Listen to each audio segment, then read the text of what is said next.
Alors, bonjour à tous. Je fais une petite vidéo. Allez, on va dire que celle-ci, elle est assez simple. Elle est fournie à n'importe qui. Je la fais parce que voilà, il n'y en a jamais assez d'une vidéo sur YouTube sur les freins. Je suis pas un expert. Je l'ai fait souvent avec mon père, donc je sais faire. Je vous cache pas que j'ai regardé quand même sur Internet pour m'assurer de tout ce que j'allais faire.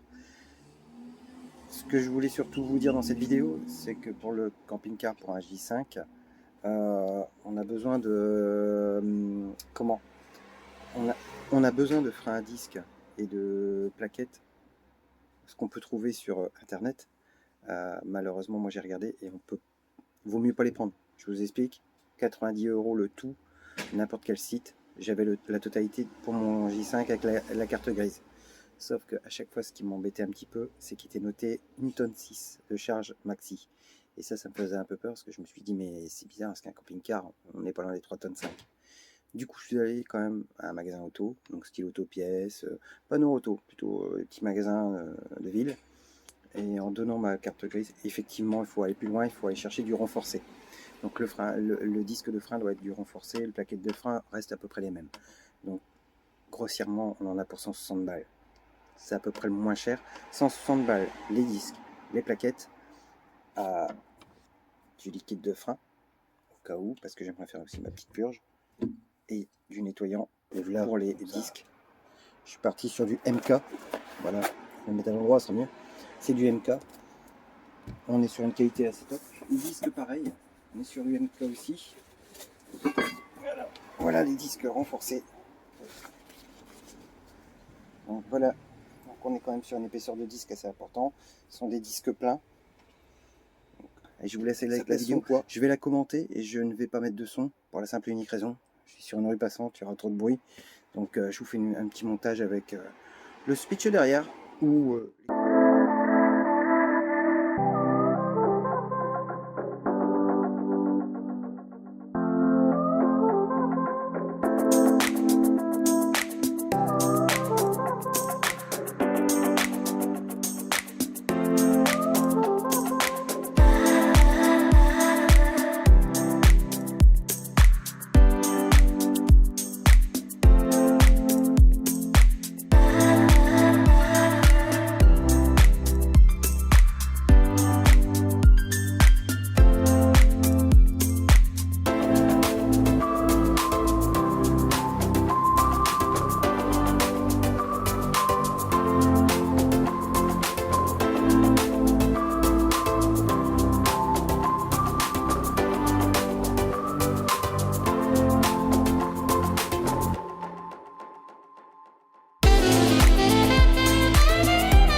Alors,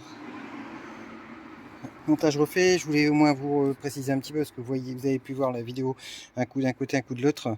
Donc, quand on fait le démontage, on démonte une et deux ici pour pouvoir enlever la partie de l'étrier qui tient les mâchoires. Ensuite, on enlève les parties qui sont juste là. Il y en a un là et un en dessous pour enlever le bloc mâchoire, le support d'étrier. À partir du moment où vous avez tout enlevé, vous avez pu voir que j'ai bloqué mes pistons. Donc deux possibilités: vous mettez votre marteau entre les mâchoires ici et avec un pied de biche, vous les poussez.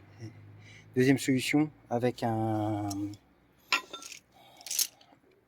équerre comme ça, hein, 2 € à Action, ça fait l'affaire. Pour le disque, 2 vis à enlever,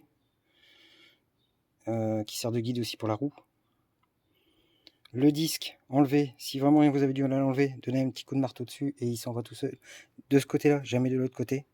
Vous verrez, il va se basculer, ça va être tout seul. Voilà, et vous remontez dans l'autre sens. N'oubliez pas de remettre votre témoin d'usure, même si en règle générale ça marche pas, c'est pas très efficace, mais c'est pas grave. N'hésitez pas à bien le dégraisser, car ils sont vidés, donc, histoire que ça ne glisse pas trop. Surtout au début, il y a un petit rodage à faire, le temps que les plaquettes de frein s'usent un petit peu sur le disque et ça va mieux coller. Voilà. Remontez tranquillement, prenez votre temps. Si vous avez des blocages, n'hésitez pas, prenez un peu de temps. Moi je me suis arrêté entre deux, ça a permis d'y arriver. Voilà. Alors voilà, les freins sont terminés. C'est pas évident quand même si voilà, j'ai retrouvé toutes mes marques que je faisais avant, ça a été. Donc petit conseil, prévoyez la journée. J'ai commencé à 10 h, j'ai arrêté 1 heure parce que franchement je misérais sur un truc tout con qui est toujours souvent le problème, de remettre les pistons au maximum rétractés pour pouvoir mettre des nouvelles plaquettes. C'est ce qui arrive, on va dire en règle générale, quand on va très très loin dans les plaquettes. C'est-à-dire que le piston est pratiquement au bout de champ, et pour aller remonter, il n'y a qu'une chose à faire, c'est de dévisser un petit peu les vis derrière et y aller en levier. Alors le premier du côté où il était vraiment arrangé, j'ai réussi à aller en levier avec mon marteau et pied de biche. Je peux vous dire que le marteau y a souffert. Sur l'autre côté, comme vous avez pu voir sur la vidéo, j'ai bien réussi avec. Donc le sergent est vraiment utile, je vous le dis, 2 € à Lidl, à Action. Donc franchement, vous pouvez le péter, hein, c'est pas grave. Mais voilà, ça sert bien pour ça et c'est bien utile. Voilà, donc les plus grosses complications sont là. Les dévissages des boulons, il y a les boulons tranquillement, et il y a un bon matériel pour pouvoir dévisser, avoir de la force et sans penser à faire une centaine de kilomètres de rodage, de freiner tranquillement avec, à façon à ce que une partie de la poussière de la plaquette de frein se dépose sur votre disque afin de vraiment accrocher quand vous freinez. Et là, vous aurez une performance de freinage. J'espère vous avoir bien aidé. Donc, pour ceux ils avaient peut-être le peur de le faire, ben voilà, n'hésitez pas, faites-le. C'est pas facile, mais c'est pas non plus difficile du tout. C'est voilà, il faut vraiment de la patience. Faut pas s'énerver. Prochaine étape, moi je vais faire mes courroies. Pas la courroie de dissolution, courroie de pompe à vide, alternateur et pompe à eau. Les 3 courroies qui sont reliées ensemble. Je vous dis à bientôt.